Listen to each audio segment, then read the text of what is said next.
Hi, I'm Lee from Optomly and I'm here to help you get more patients online. Today's question comes from Danny, a behavioural optometrist, who asks, so what is a digital strategy? Well, thanks very much, Danny, for your question. Danny's practice was started over 33 years ago and they've got a strong reputation for behavioural optometry, and they've recently added Ortho-K as well. Believe it or not, it was actually my optometrist when I was younger. I had some amblyopia therapy, which was great. And believe it or not, my optometrist there is still working at the moment. So Danny's practice currently doesn't have a website or a Facebook page or much in the way of online presence. So how can they share their reputation for behavioural optometry in the wider community and get more patients, attract more patients to their practice? Well, here's some of the things that I would recommend. Behavioural optometrists know that there's more to vision than just 20/20 acuity. In the same way, there's more to a digital strategy than just a website or a logo. Let's step back for a moment. What would it mean for you to have more patients for your practice? What would it mean if you could expand your practice, add new rooms, buy new equipment, have more family time, take your team somewhere tropical for a holiday? Think about your personal goals and how growing your practice can help this. Who are your ideal patients? My guess is that they're vision therapy or Ortho-K patients. And thankfully you have a huge database of previous patients to use. And you need to use this to your advantage. Your practice management software should be able to easily show you the lifetime revenue per patient. Then you can filter this to find out how old your patients are, what private health insurance they have, and which parent brought them in. Do the same for Ortho-K and any other specialties that you have, like prescription safety glasses, sports vision, or dry eye. Next, we need to find out where your patients spend their time online. We know that Google handles over 3.5 billion searches worldwide per day. According to Pew Research, more than 77% of health seekers used Google, Bing, or Yahoo. So you need a website. Your website is your space on the internet to do what you want to. It's a place to show patients who you are, and it's always on, ready to work for you, even when you're away from the practice. Your website needs to be designed for your patients. They're the overwhelming majority of people who use it. They used it to solve a problem or to find out more about you and your practice.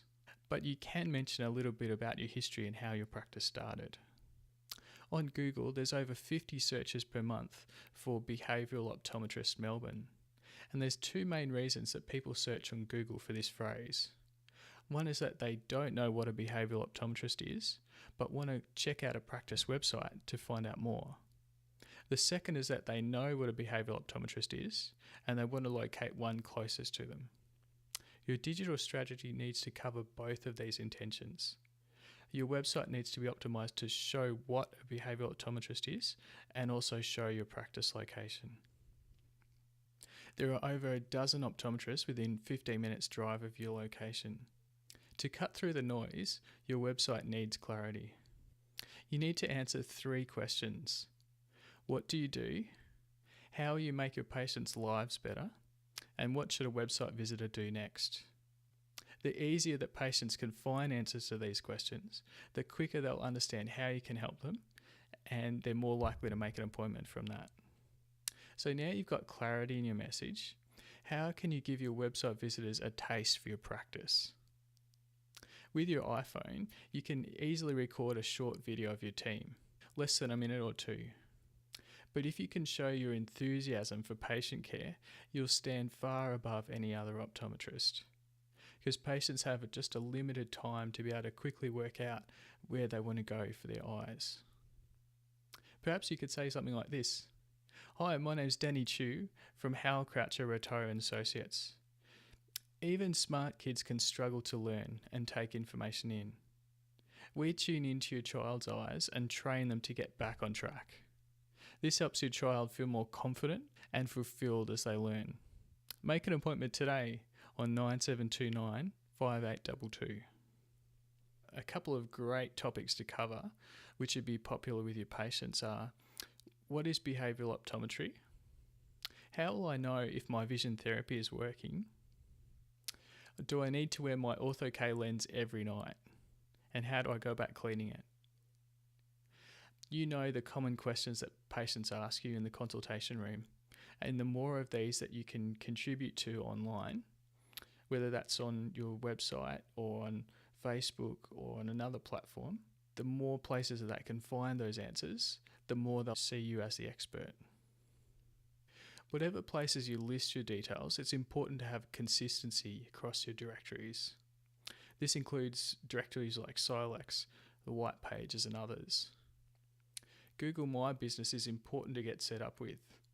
It shares the same data as Google Maps, and you can list your practice opening hours, show photos of your practice, even produce a 360 photo of your practice.